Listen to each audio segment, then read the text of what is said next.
talvez começar agradecendo, né? Todo mundo agradecer a professora Daniela Costa, o professor Gustavo Peixoto, de estar aqui hoje e contribuindo com a gente. A gente já deu um preâmbulo do contexto da produção do artigo, de vocês, do trabalho que vocês vão apresentar. Né? E Niusha Drago, né, que não está aqui. Niusha Drago, sem dúvida. Está aqui entre nós. Também comentamos. É uma honra, um prazer enorme contar com a ajuda de vocês aqui hoje, com a apresentação. Enfim, então, fiquem à vontade. Então, o convite nos pegou de surpresa no final do ano passado, na metade do ano, né? E o convite era esse, contar a história do Rio de Janeiro, né? E uma história que já foi contada tantas vezes. E o convite, a princípio, né, feito pela coordenação do Arquisur, né, do ateliê. E a gente ficou nessa dúvida, né, como contar essa história. Claro que é um recorte dessa história e... enfim, né, uma cidade com mais de 4 séculos, né? Aí acho que pode passar, Eliana, por favor.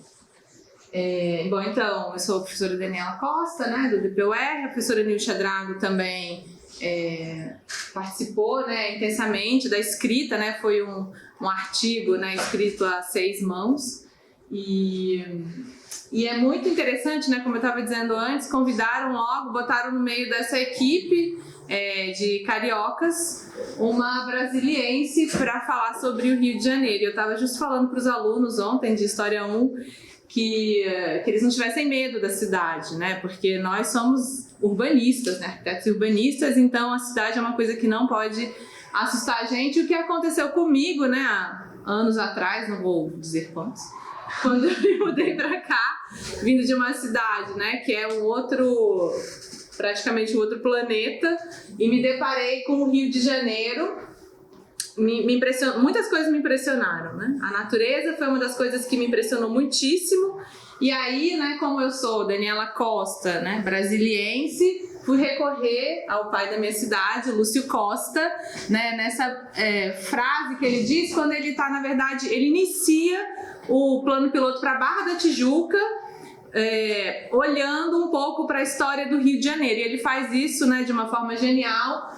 E em poucos parágrafos, né, ele fala dessa natureza exuberante, e a partir do olhar da natureza e da história ele começa um outro capítulo da história. A gente não vai chegar nesse capítulo, né, mas era uma coisa que sempre me impressionou, essa epígrafe dele, né? Primeiro era só a paisagem, estranha e bela paisagem, marcada por 3 penhascos inconfundíveis do mar, e é justamente essa vista, né, que a gente tem nessa foto que eu fiz de Niterói.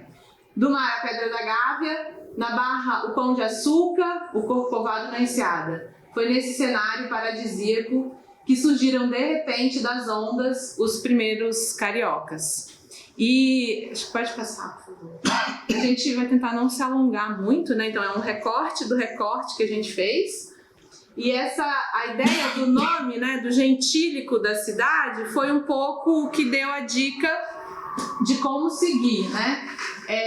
A gente está vindo, né, de um processo que a gente está vendo uma série de dados da nossa cidade, né? E as primeiras fotos que a última apresentação mostrou, né, uma das nossas tutoras estava comentando quantas camadas de história tem o Rio de Janeiro, né? Então, quando você olha aquela foto da região portuária da cidade, você tem uma série de camadas, né? Então, essa cidade escrita, né, que a Raquel Ronick fala sempre, né, de que você consegue ler a história da cidade através de todas essas camadas. Então, o gentílico da cidade foi um pouco o que foi dando essa pista, né?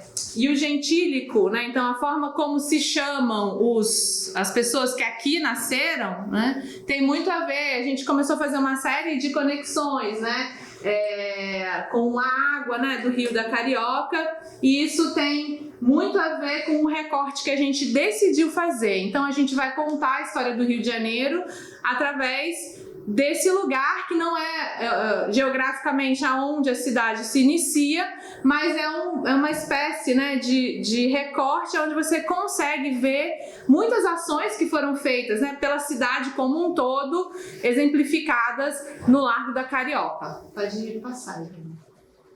Bom, então, do Tupi, né, assim, a historiografia, né, fala sempre de como surgiu esse nome.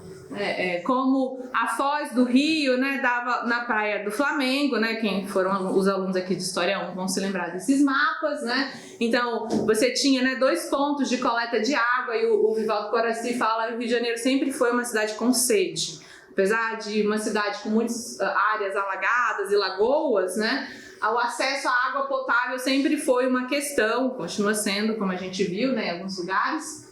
E o rio, né, ele ganha esse nome. Como é que nasce esse nome? Então, a historiografia tradicionalmente fala, né, vem do Tupi, a casa do branco ou a casa do português. E o Vivaldo Coraci ainda dá algumas outras opções, né, como a referência que se faziam a esses peixes cascudos, né, então eram em abundância, então a carioca talvez fosse o nome com o qual se designariam esses peixes. Ou então, uma outra versão um pouco mais recente é de como o Rio de Janeiro era povoado, né? E a gente vai ver um mapa que mostra um pouco de quem já estava aqui.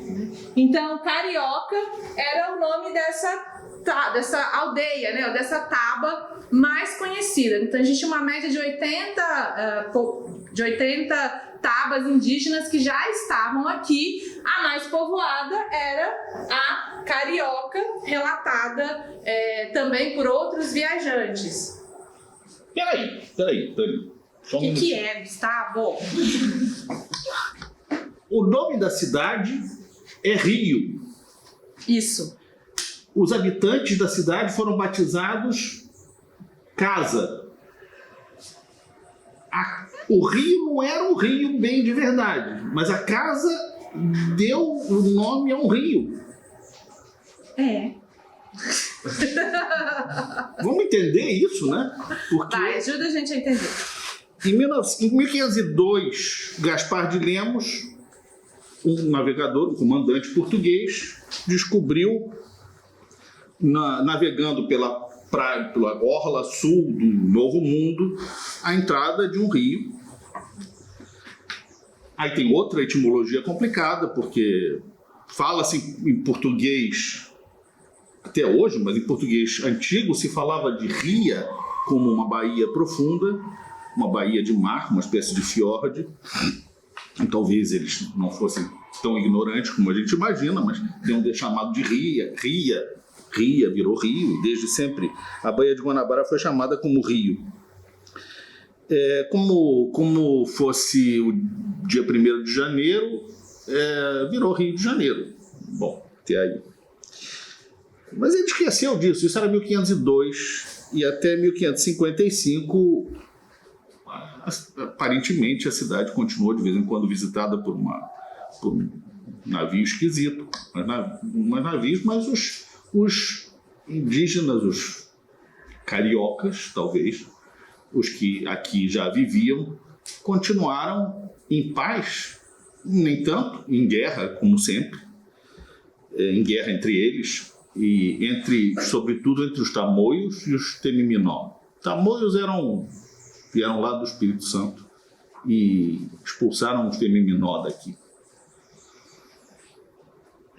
Até 1555, quando chegou aqui os primeiros europeus resolveram se estabelecer aqui, na realidade eram franceses, protestantes, chamavam-se esses protestantes huguenotes ou huguenots, comandados por um católico, e vindos a mando do comandante, do general, enfim, do ministro Coligny, que era protestante, para tentar fazer uma França protestante no Rio de Janeiro, em vez da França em guerra de religião. Então, Villegagnon, que era essa pessoa que dá nome à ilha de Villegagnon, se estabeleceu aqui no Rio de Janeiro e fez uma coisa chamada França Antártica. E isso despertou antenas, orelhas portuguesas, e eles mandaram um corpo de tropa, Mendes Sá mandou um corpo de tropa para o Rio de Janeiro, e que era governador geral, estava na Bahia, veio para o Rio e aqui ele estabeleceu essa coisa. Bom, onde que ele faz isso? O que o Estácio de Sá, o parente dele, primeiro prefeito português do Rio de Janeiro, o quase futuro fundador da cidade, o que ele faz? Ele constrói uma pequena fortaleza, a Casa do Branco, na Praia do Flamengo, na antiga Praia do Flamengo. Hoje aquele lugar não existe muito mais, e ali tinha a foz de um pequeno riacho de água doce. Na cidade com sede, naturalmente eles bebiam água daquele rio, e a foz do rio passou a se chamar Foz. O rio desemboca perto da casa do português, ou da casa do branco, o carioca, deu o nome, essa certamente deu o nome ao Rio da Carioca, que não sabia de onde vinha, e que só muito tempo depois foi ser descoberto como fundado nascendo lá no Silvestre, no alto do maciço do Corcovado, no maciço da Tijuca e do Corcovado.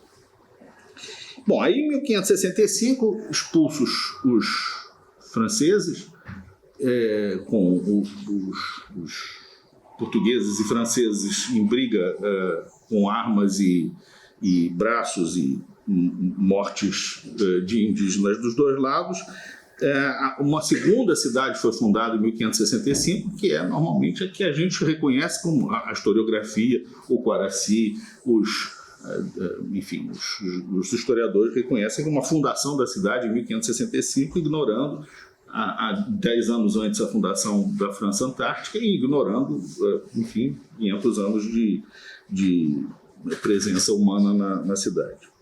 Ou seja, o antropoceno já estava por aqui quando a cidade foi fundada. E essa cidade permaneceu durante um ano no lugar onde ela foi fundada, e depois ela foi refundada pelo próprio Estácio de Sá, no alto do chamado Morro do Castelo, onde tinha a antiga catedral, e que até ser demolido, desmontado, continua uma história de apagamentos e de construções, foi uma espécie de lugar principal da cidade, né? A acrópole da cidade, murada, parcialmente murada, junto com 3 outras montanhas, São Bento, Santo Antônio e Conceição e Santo Antônio. Dessas 4, uma completamente arrasada, Santo Antônio praticamente toda arrasada, e as 2 pequenas que permaneceram um pouco por acaso. Uma era muito pequenininha, que é São Bento, e Conceição, porque, enfim, por outras histórias. Então, no pé dessa Santo Antônio, tem o Largo da Carioca, que até agora não tinha entrado em cena. Mas por que o Largo da Carioca é Largo da Carioca? Porque tem a fonte da Carioca. Aqui do alto de Santo Antônio a gente não vê, daqui está o convento de Santo Antônio, mas é uma coisa mais ou menos por aqui que fica o Largo da Carioca, porque ao longo do tempo a água de que a cidade tinha muita sede foi encanada na nascente, ou no lugar onde até hoje existe um pequeno reservatório do Rio Carioca. Se construiu durante mais de 100 anos uma longa e serpenteante aqueduto no meio da floresta da Tijuca, e que hoje enfim, basicamente essa curva de nível, um pouco caimento constante, a Rua Almirante Alexandrino, em Santa Teresa, a rua principal de Santa Teresa, que termina nos Arcos da Carioca, ou seja, no aqueduto em cima do mangue enfim, ali onde hoje é o passeio público, era um mangue, para chegar no alto de Santo Antônio, para vir de Santa Teresa para Santo Antônio, e de Santo Antônio atravessando os caminhos do convento de Santo Antônio, que está lá até hoje, e chegava numa bica no largo das águas da Carioca. Ou seja, a Carioca, essa etimologia e essa nomenclatura é complicada. Passando pelo convento de Santo Antônio, ele chegava no Chafariz, que teve várias configurações ao longo do tempo, e dessas configurações, só para vocês terem uma ideia, em 1602, Martim Correia de Sá começou a construção do aqueduto, são 6,6 km no meio da floresta e terminando numa obra de engenharia gigantesca que só ficou pronta em 1723. Então, entre 1602 e 1723, foi o tempo que levou para as águas da nascente da Carioca. Já não havia mais a casa, a Carioca, seja lá o que for, de português ou de branco. O Mendes Sá já tinha sido flechado e, em função disso, ele depois veio a falecer, perto da casa, no Flamengo. E os arcos já estavam construídos, com tudo isso com esse nome estranho de Carioca, que é o nome, enfim, da antiga casa. Sem querer abusar da coisa, passando pelo convento, as águas vinham de fato, pareciam que estavam nascendo de dentro do convento. Passavam por Santo Antônio, enfim, que é o santo mais popular até hoje do Brasil. Mas naquele momento em que as desigualdades eram resolvidas na base da acumulação de diferenças e não na radicalização das diferenças, aquilo pode ser interpretado como as águas que acabaram, de fato, batizando o Rio de Janeiro naquele lugar de reunião democrática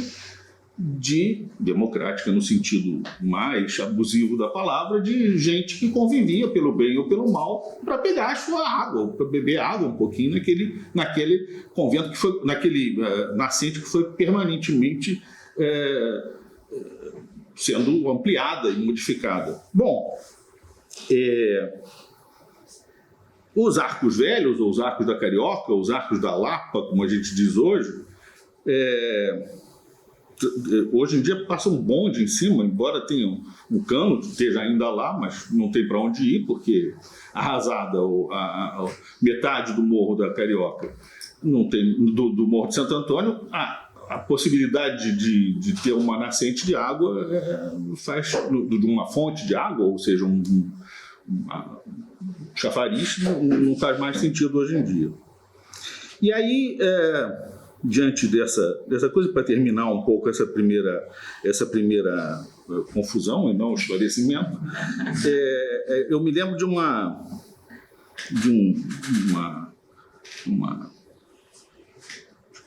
ladainha que diz assim, numa antífona da liturgia batismal, já que a gente está falando em batizar pessoas: eu vi a água fluindo do lado do templo, do lado direito do templo, aleluia. E todos aqueles a quem essa água vinha eram salvos e deviam dizer aleluia, aleluia. Então, essa ideia do batizar de Carioca nesse conjunto de fatores pode ser um pouco abusivo, mas daquilo que resultou. Nessa coisa da relação entre religião e água nessa primeira origem da cidade. E daí, esse lugar que a gente escolheu como ponto de partida, que tem várias vistas ao longo do caminho, a gente imaginou que a gente ia começar fazendo uma apresentação, no final eu talvez diga por quê, que eu surgiu essa ideia, olhando do alto do edifício Avenida Central, que é o primeiro edifício de estrutura metálica do Rio de Janeiro, o primeiro edifício alto de estrutura metálica no Rio de Janeiro, a gente chegasse lá no 23º andar daquele edifício alto e olhasse por uma das janelas do final do corredor para baixo, a gente veria o Largo da Carioca, sem a fonte, mas com o convento, esse agora visto do alto, porque a tecnologia permite que a gente chegue no 13º andar com muita rapidez, e de lá de cima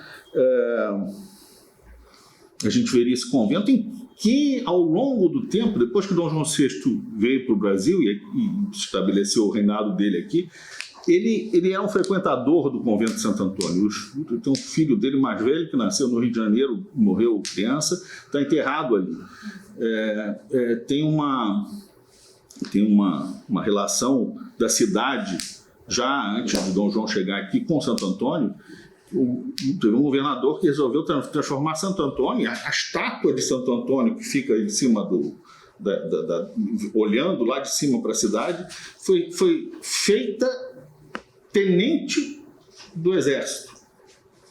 Depois Dom João VI promoveu o Santo Antônio a capitão do exército. Ele virou depois major do exército e com isso ele ganhava, em nome dele, os irmãos do convento de Santo Antônio ganhavam o soldo correspondente para que ele protegesse a cidade, para que ele matasse a sede da cidade, para que ele garantisse uma relação um pouco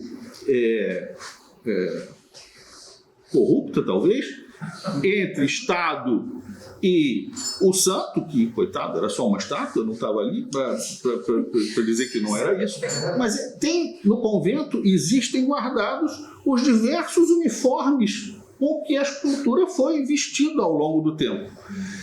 Também uma coisa interessante, porque ali está o cemitério dos que não tinham onde ser enterrados, onde não tinham onde cair mortos, porque não faziam parte de nenhuma confraria, de nenhuma irmandade, não eram ricos e, enfim, não tendo onde morar, onde cair duros, cair mortos, eram enterrados pelos frades no meio de enfim, usavam de uma certa maneira, entre outras coisas, o dinheiro que eles recebiam, entre outros esse soldo de Santo Antônio, que perdurou até o final do Império, pouco antes do final do Império, a ideia de uma patente militar para Santo Antônio, aquela escultura que está lá até hoje, sem uniforme.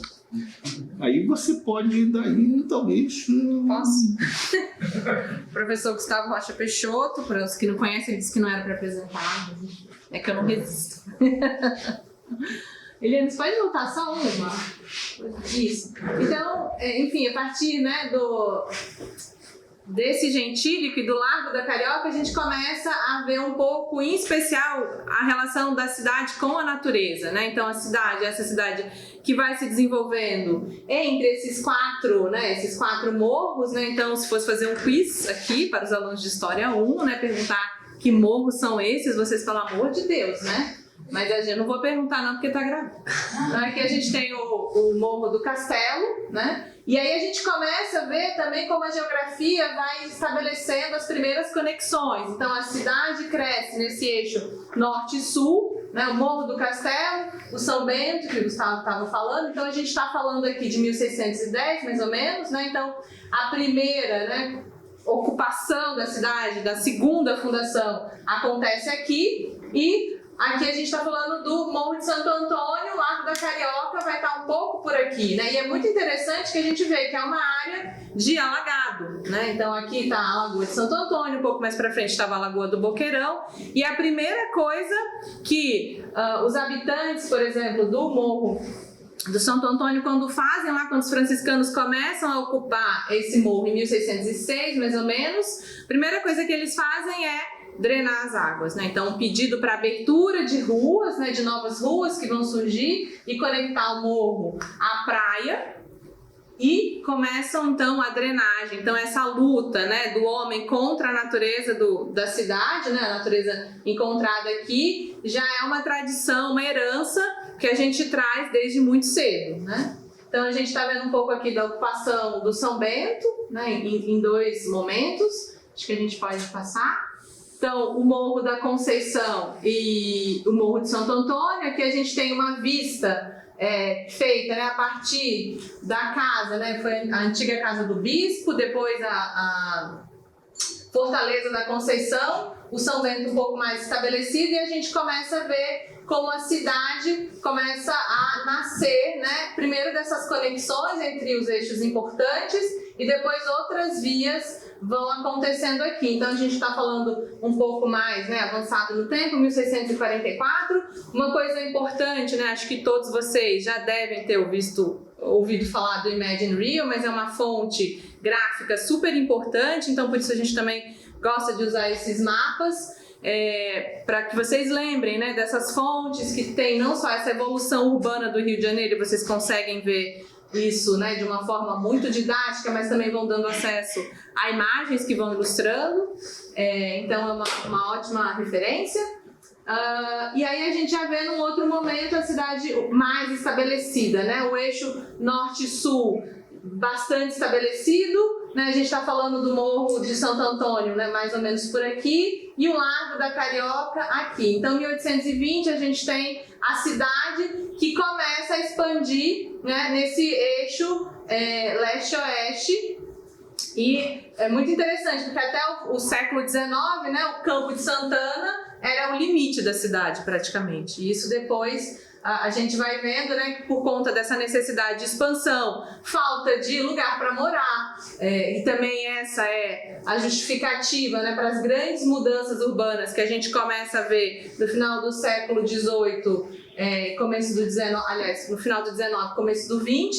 Então, a própria geografia da cidade começa a interferir na expansão, né? Então a gente que já estava acostumado a drenar lagoas, né, aterrar alagadiços, né, mangues, então demolir o morro é uma questão só de tecnologia, né? Então isso acaba sendo feito. Então a gente vê aqui um pouco, consegue fazer essa comparação, né, do que era o Rio de Janeiro, né, 1573, com o Morro do Castelo começando a ser ocupado, com a Fortaleza, depois a Escola dos Jesuítas, a Sé da cidade e uma vista aqui de mais ou menos 2020. Então a gente consegue ver, a Eliana pode passar essa linha, né, da costa da cidade, como isso foi alterado e como a gente avançou, né? Então a cidade, né, faz isso, né? É uma herança que a gente traz conosco, né? Essa luta. Então, drena-se a lagoa, a cidade ganha um largo, desmonta-se o morro. Então, a gente está vendo aqui em 2020 o Morro do Castelo já não existe mais, né? O Morro de Santo Antônio, o que sobrou foi apenas a parte onde está o convento. E Gustavo, me interrompe quando você quiser, e vocês também, se quiserem. Eu não gosto de falar sozinho, se vocês quiserem. Não, mas tem a Ilha de Réveillon, né, onde a cidade de fato foi fundada, lá em cima, que também foi toda retificada. Fundação, né? Então a gente tem aqui, né, o sombreamento, e a gente consegue ver como esse pequeno trecho da cidade, né, a parte mais antiga da cidade, vai guardando essas modificações e a forma como a gente aprendeu a fazer cidades, e a gente consegue ver uma pequena amostra disso nesse trecho, né? Então por isso a gente escolheu esse trecho para contar a história da cidade. Então é um laboratório de domesticação da natureza, né? E a gente vai ver isso se repetindo constantemente na história da cidade. Acho que a gente pode passar E aí eu acho essa declaração aqui sensacional do Paulo Venâncio. Não há quem deteste mais a natureza do que o brasileiro, apesar dessa cidade, né? E a coisa que as pessoas mais se espantam, né, quando vem ao Rio de Janeiro é a natureza, a exuberância da natureza, né? E ele diz: não há quem deteste mais a natureza do que o brasileiro. O progresso concedeu aos brasileiros um instrumento moderno ao seu ódio pela natureza. O cimento, e por extensão o concreto. Não há quem ame mais o concreto do que nós. O primeiro ato de posse e implantação da residência urbana era cimentar todo o terreno. A professora de PP fica com assim. Sem deixar uma só nesga de terra visível. E se vocês pensam nessa declaração, é um pouco o que a gente está fazendo, né, há 4 séculos. Exato. Ai, tá, tem mangue aqui? Vamos drenar, né? Acabar com essa lagoa, os miasmas, né? tem toda essa relação, né, da salubridade urbana, como se isso fosse uma causa da natureza, né? A cidade insalubre é uma coisa causada pela natureza e não pela forma como nós nos apropriamos do tecido natural, né, da cidade. E aí a gente tem, então, uma vista tomada de Santa Teresa, em que a gente consegue ver, né, a gente nem vê o Largo da Carioca, aqui o convento de Santo Antônio, mas a gente está vendo, né, então é daqui que a água chegava até o largo. Então a gente está vendo aqui a estrada, né, que não se lembrasse desse passado, do passado colonial. Então a primeira coisa é: vamos alargar as vias, né? A mesma coisa que o Haussmann estava fazendo em Paris, a gente estava fazendo aqui, Recife estava fazendo a mesma coisa, outras cidades, né, estavam fazendo a mesma coisa, e a gente vai se modernizando e nos tornando mais parecidos com o outro e cortando com a nossa raiz. Então, essas são imagens, né, da abertura, né, da abertura da Avenida Central, hoje a Avenida Rio Branco, e o Largo da Carioca no início do século XX, né, com esses edifícios ecléticos. Aqui seriam construídos edifícios ecléticos, né, e para isso se faz um concurso de fachadas, né, não de projeto, mas só da fachada, um pouco para a gente ver, né, como era uma ideia mesmo de qualificar a aparência, era o embelezamento urbano, né, então se fala isso, a gente usa muito esse termo para falar dessa época, né, as grandes intervenções para o embelezamento urbano. Então, e hoje vocês viram, né, como é complexo. Enquanto as meninas estavam apresentando, eu pensava, meu Deus, como pensar essa cidade é complexo, né, porque tem muitas questões que estão ali envolvidas. E hoje, enquanto arquitetos e urbanistas, a gente já não pode pensar só na superfície, né, vocês precisam ir muito mais a fundo.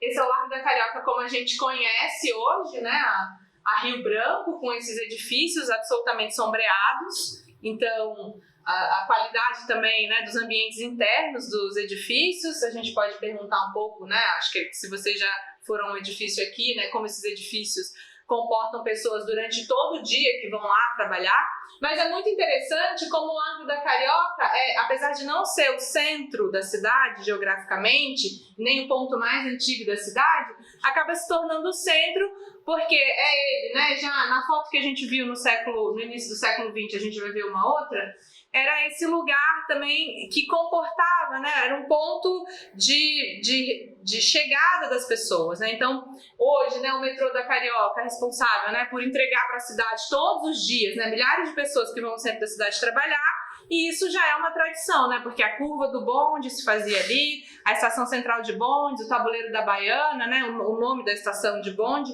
e o tabuleiro da Baiana tem a ver com uma forma de ocupação específica que a gente vai ver no slide um pouco mais para frente. Acho que a gente pode ir avançando.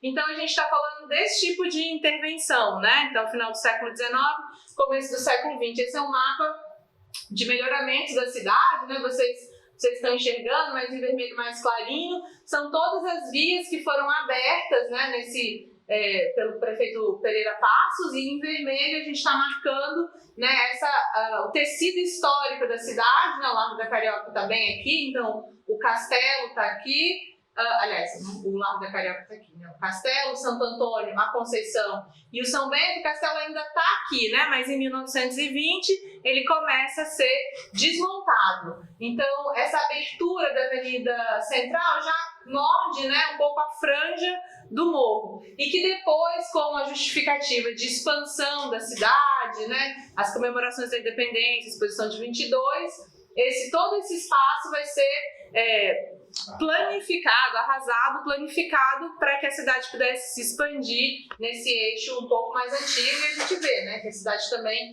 já está expandindo para o outro eixo. Só um comentário, uma mania moderna, uma das manias modernas que está muito bem marcada aqui é a da retificação.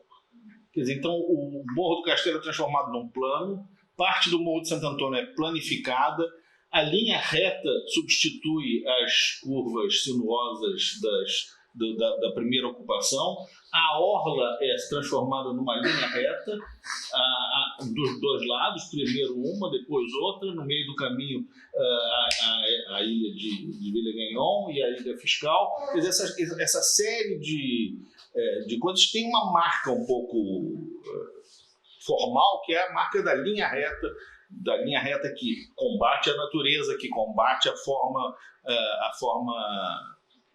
desordenada da primeira ocupação, sempre essas combate à natureza, combate à linha desordenada, tudo isso entre aspas, entendido como no contexto do que a Dani está falando, né? Um desprezo pelo que vem antes, né? A história da cidade, o apagamento do que veio anteriormente e a vontade de fazer uma coisa que vai em oposição ao que a natureza, as pestes, os miasmas, os insetos, as cobras, os animais perniciosos e todas essas coisas. Mas a gente é super lindo. E é muito interessante quando a gente olha, né, o tecido antigo da cidade, vê, né, essa lógica um pouco mais orgânica e a abertura nessas retificações que vão sendo entendidas como modernidades. Então, né, o Morro do Castelo, aqui tem uma imagem, né, desse morro sendo demolido em 22, né, leva um tempo, a exposição de 22 começa e esse morro ainda está sendo demolido, né? Então, essa é uma das primeiras vítimas, né? Então, arrasado para acabar com essa noção de que o Rio de Janeiro era sinônimo de febre amarela, condições anti-higiênicas, né? Então, ele não foi o primeiro, né, nem a última vítima, né? Outros morros depois, né, antes dele, o Morro do Senado já tinha sido também arrasado, era um morro de menor estatura. E aí o Morro do Castelo, que era esse grande símbolo, né, assim, tinha uma presença na cidade. E aí eu acho muito interessante, né, porque como eu não sou do Rio, o dia que eu encontrei, né, onde é que estava o monumento de fundação da cidade, eu fiquei assim, o que esse negócio está fazendo aqui? Você sabe onde é que está o monumento de fundação da cidade? Em Capuchinho. Tá na Tijuca, na Igreja dos Capuchinhos, né, que são os herdeiros da igreja aqui, numa das igrejas do Morro do Castelo, né? Então, o marco de fundação da cidade, ou seja, a história de fundação da cidade é desprezada, né? O morro é arrasado, se perde um monte de história, não só arquitetônica, mas a gente está falando da vida de muitas pessoas. E aí o professor Naylor tem uma pesquisa muito interessante, né? E antes dele o Segre, professor Roberto Segre, que foi professor dessa casa, muito importante, que tem uma pesquisa também, né, sobre essa região. Então, as pessoas saíram daqui, não foram indenizadas, não tinham para onde ir, vocês imaginam, né? Se eu não me engano, o Neymar fala mais ou menos 4.000 pessoas moravam aqui ainda, né, quando o morro é desmontado. Mas era uma pessoa meio pobre, né? Aí, né? Poxa, então... Eles parece que estendiam roupa na frente da paisagem da cidade. É muito interessante esse questionamento, porque você estava criando uma nova imagem da cidade. Aí você virava uma esquina e tinha as roupas estendidas ali, então isso não ornava com o resto da cidade. Então, uma ação foi tomada, né, para que a cidade pudesse toda se encaixar, né? E aí foi retificada para que ela se encaixasse nessa imagem desse Brasil ou do Rio de Janeiro, né?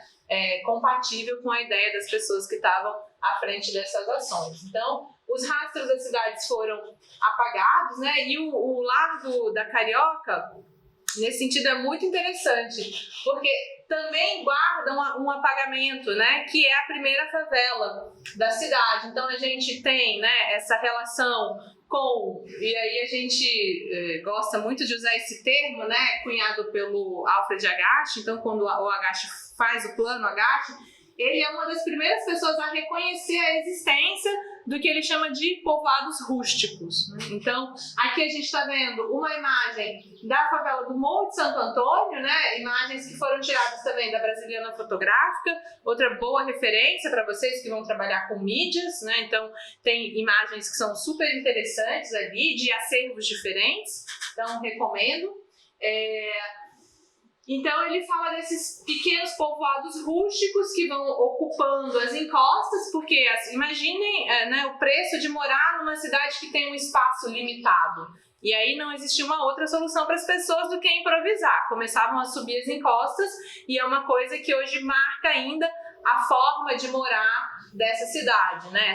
Esse artigo, né, esse convite nasce por conta da nossa experiência em História 1, né, uma disciplina que foi pensada pelo Gustavo, e hoje a gente segue na disciplina, e esse é um dos temas de História 1, né, modos de morar. Então, esse era um dos modos de morar desse Rio de Janeiro que estava se adaptando, e essa memória foi apagada. Então, se a gente pergunta para qualquer pessoa hoje qual foi a primeira favela do Rio de Janeiro, todo mundo vai falar favela da Providência, né? Mas antes disso, o Morro de Santo Antônio. Então, a Paola Berenstein e a Lilian Vaz têm esse artigo, né, que fala, chama Pequeno Histórico das Favelas, em que elas também afirmam essa existência.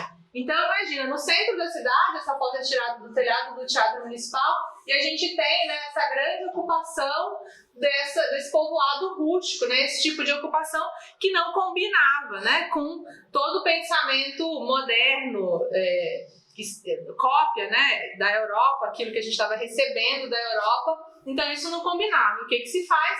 Arrasa-se o Morro de Santo Antônio. Acho que tem uma imagem que mostra bem isso, né? Então aqui a gente está vendo o convento de Santo Antônio. Aqui do água.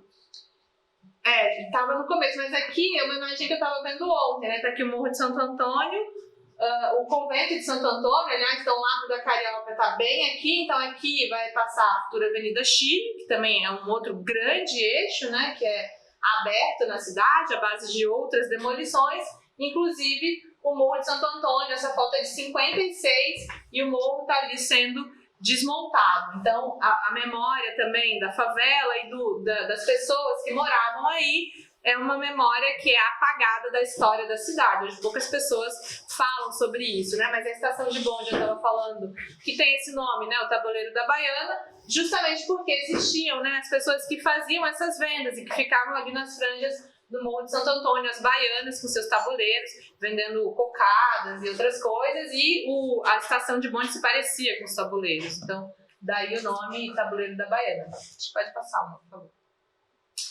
Então, a gente carrega, né, essa forma de fazer cidade. A gente faz cidades como no Brasil hoje, né? Lutando contra a natureza. Então, drena a terra, expande, e aí a gente vai expandindo a cidade, e o bota abaixo. Então, esse termo a gente costuma ouvir bastante quando a gente está falando de história do Rio de Janeiro, né? Então, a gente vai perdendo uma parte importante dessa memória, né? Em 26, o Chafariz da Carioca é demolido, o Teatro Lírico. Então, essa era uma região também que guardava essa agitação noturna, né? Não só por conta do chafariz. E aí os alunos de história vão se lembrar lá da história da Henriqueta, né, que fala também dessa relação, né, do ponto de vista da história da cidade, do ponto de vista de uma mulher, né, livre, escravizada, mas livre, negra, andando pela cidade, né, para ganhar a vida, vendendo, né. E é muito interessante quando ela fala da vida das cidades ligadas às fontes, né. Então, o Largo da Carioca perdeu em 26 o chafariz, o Teatro Lírico, que também então, é essa área enfim, né, de encontro das pessoas, de diversão da cidade. O prédio da Imprensa Nacional, na década de 50, junto com o Morro de Santo Antônio, aí o convento é o que sobra, né, o Liceu de Artes e Ofícios. Então, uma série de perdas, né? E essa imagem mostra, é muito interessante, porque tem, né, essa estrutura do Brasil, né, colonial, do Rio de Janeiro, colônia, olhando um pouco para o Largo da Carioca hoje. E a gente começa a ver essas camadas da cidade um pouco mais claras. Pode passar aí.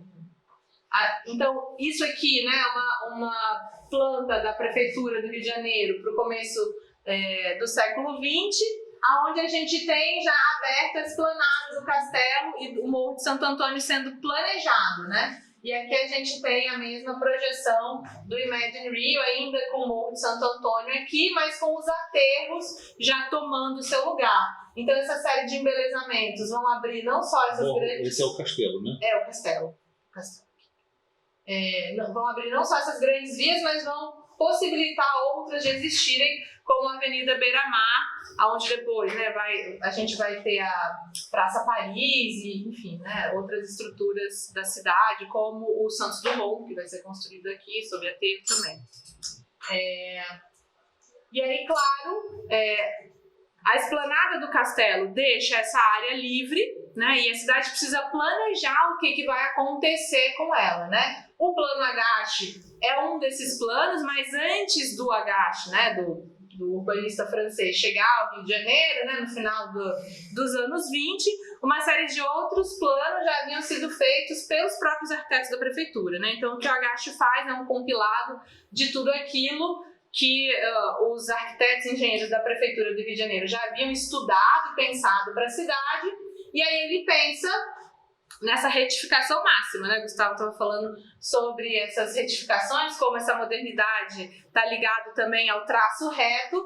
Então, essa é um plano do urbanista francês Alfred Agache para o centro do Rio de Janeiro, né? Com O Portal do Brasil. o Portal do Brasil, né? Esses marcos e monumentos e essas grandes, né? Uma composição de grandes avenidas retas, as quadras, né, com esse pátio interno, a gente consegue ver reflexos desse pensamento no Rio de Janeiro. Então vocês vão andar no Rio em alguns lugares, né, vocês vão passar por esses edifícios que têm, né, esse tipo de implantação, né, com esse pátio no meio, que viraram estacionamentos e outras coisas, né, vias muito grandes sendo abertas, mas nem tudo foi implementado. Graças a Deus. Graças a Deus. Eu sempre termino essa frase com graças a Deus, porque, né, é um virar as costas para a história, né, absoluto, e olhar apenas para frente. Eu, que venho dessa área de patrimônio, acho que a história tem muita coisa para contar para gente, né, Gustavo? Tem. Ainda não. Faz mal. Acho que a gente pode ir avançando, a gente já está terminando. Claro, né, que não só essa forma de pensar o espaço urbano com novos projetos urbanos são postos em práticas e pensados, mas também é um espaço para que uma nova forma de implantação e um novo tipo de arquitetura comece a ser desenhado, né? Então a gente está vendo projetos, né, dos irmãos Robertos, a ABI, já muito cedo, né, em 36, o Capanema, né, com essa equipe, Lúcio Costa, Oscar Niemeyer, Ride, entre outros, né, e o Santos Dumont, e é uma implantação diferente, uma forma de pensar a cidade diferente. E aí o Largo da Carioca não fica atrás, né? A gente tem o edifício Avenida Central, né, projeto do Mindlin, e é muito interessante porque a implantação do projeto é feita na sombra, né, ou na implantação do antigo Hotel Avenida. Então o edifício tem esse nome também por isso, né? E o Hotel Avenida era esse edifício, né, que tinha uma galeria embaixo, a Galeria Cruzeiro, e fazia essa conexão entre a Avenida Central e o Largo da Carioca. O edifício Avenida Central hoje faz a mesma coisa, né? Faz essa conexão e um pouco está ali implantado nessa história. Então todo esse espaço em branco, né, dá a deixa, né, para que a gente pense novas formas de ocupar esse espaço. E aí acho que a gente já pode ir se aproximando do fim, né, o Largo da Carioca hoje ainda, né, esse ponto central, essa é a vista que o Gustavo estava falando, né, o ponto, né, o largo visto de cima. Então essa é uma foto feita a partir do convento de Santo Antônio, olhando para o Largo da Carioca, né, a gente já não tem mais o chafariz, mas ele ainda é esse lugar como a cidade do Rio de Janeiro, né, de infinitos caminhos, né, de paisagens que a gente muitas vezes aprecia passando, né, a galera que está vindo de outros lugares, né, dentro do trem, como a gente vai olhando a nossa cidade, conhecendo a cidade, passando por ela, né, e não experimentando, já que é uma cidade tão grande e tão ampla. E o Largo da Carioca é um pouco o retrato disso, né? Então hoje, no lugar das águas, né, apenas o tempo nos controla, né? Então a gente tem o relógio no lugar do chafariz, né? E o relógio ainda lembra, né, de tudo que a gente ainda tem que fazer, e vocês, que são essa nova geração de arquitetos e urbanistas, ainda, né, precisam também começar a ajudar a entender tudo aquilo que a gente precisa fazer dessa cidade. E é isso que Gustavo finaliza. Eu acho que tem antes de encerrar, só uma coisinha, quer dizer, por mais que a gente tenha apagamentos, e essa apresentação da Dani foi muito nesse sentido de mostrar como é que a linha reta substitui, mas tem uma dica que eu acho que depois de ter ouvido a Dani a gente consegue fazer, que é uma espécie de arqueologia do que a cidade veio a ser, sem perder de todo algumas raízes, o que é uma coisa que talvez seja difícil da gente ver sem a apresentação anterior da Dani, mas que a gente vê que aqui ainda tem o largo. É um largo espacial, estrudado talvez, ou mal estrudado e desdentado, porque ele é irregular como era a cidade, mas ele mantém uma característica de largo muito diferente do que é aquela vista da Avenida Rio Branco, que ela mostrou logo no começo, em que a gente vê um corredor também estrudado. Então, o corredor está ali. As ruas que não cresceram depois e também se estrudaram de maneira a configurar a espacialidade nova com alguma tempero, alguma fundação, no sentido estrito, da forma da cidade antiga. Coisa que permite que a gente diga, graças a Deus, para o Agache não ter conseguido implantar aqui uma cidade colonial francesa. Eu digo isso com toda clareza, porque assim, o mundo francês implantou na África francesa, Tunis, Casablanca, junto das cidades antigas, cidades muito parecidas com essa ideia de uma cidade monumental. E a Dani começou a apresentação com uma coisa um pouco autobiográfica, dizendo que ela vem de uma outra capital, de uma capital transagachiana, e eu queria terminar com uma menção que também para mim é muito importante a uma figura, ainda mais se tratando de Arquissur, não podia deixar de ser falada. Essa apresentação, a minha participação no texto e nessa apresentação tem muito de uma figura com quem eu nunca trabalhei de fato, já trabalhei em muitos lugares, mas nunca fiz nenhum texto com ele, Roberto Segre, que foi professor aqui da casa, mas que, sendo nascido na Itália, se formou na Argentina e se estabeleceu em Havana logo depois da Revolução Cubana, e lá ficou até resolver se transferir para o Rio de Janeiro, onde ele acabou falecendo em 2013. Nesse ano, no começo de 2013, ele tinha me chamado para fazer aquilo que viria a ser o único trabalho que eu fiz com ele acadêmico, assim, depois de ter feito várias aventuras com ele em Docomomo. A gente fundou o Docomomo do Rio de Janeiro, né, a seção do Rio de Janeiro. A gente fez muitas coisas junto, mas nenhum texto acadêmico. Eu fui aluno dele, eu piruei a aula dele, me matriculei, assisti todas as aulas, fiz as provas direitinho como aluno. Mas eu não fui aluno de verdade dele, ele já estava aposentado, era um curso que ele dava uma vez por ano aqui para os alunos da graduação, num ateliê como esse. Eu assisti a maior parte dele sentado no chão, porque não tinha lugar para todo mundo. E aí ele me chamou para integrar uma equipe com o Neylor Vilas Boas, com o Gilson Coates, que estava fazendo pós-doutorado aqui com ele, e ele próprio e eu. Eu era o único de fora do Laurde, eu sou do PROARC, e a gente ia apresentar isso no EAHN, o seminário do EAHN, European Architectural Historians Network, que é uma rede de historiadores da arquitetura, que aconteceu em São Paulo, o seminário. E eu topei participar, foi ótimo. A gente fez essa primeira frase que eu disse, né, o nome da cidade, Rio, etc., foi tirada desse texto que a gente fez junto. E finalmente ele faleceu antes do seminário. E eu, assim, 2 semanas antes da apresentação, a gente estava falando sobre o seminário. O último e-mail que ele me mandou dizia: olha, vai participar da nossa mesa fulana, que é muito boa, ela vai certamente ter textos bons. A gente não pode ficar para trás, a gente tem que dar um jeito de... Ela rouba todos os meus temas. Ela é grega, mas ela trabalha com Rio de Janeiro e trabalha com Havana.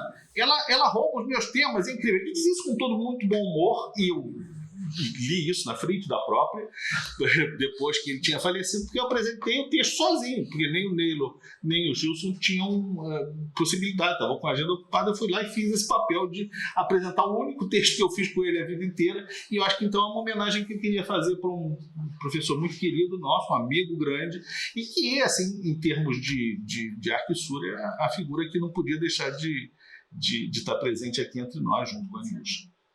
Acho que é isso. O último e-mail só de obrigada. O último slide, obrigada.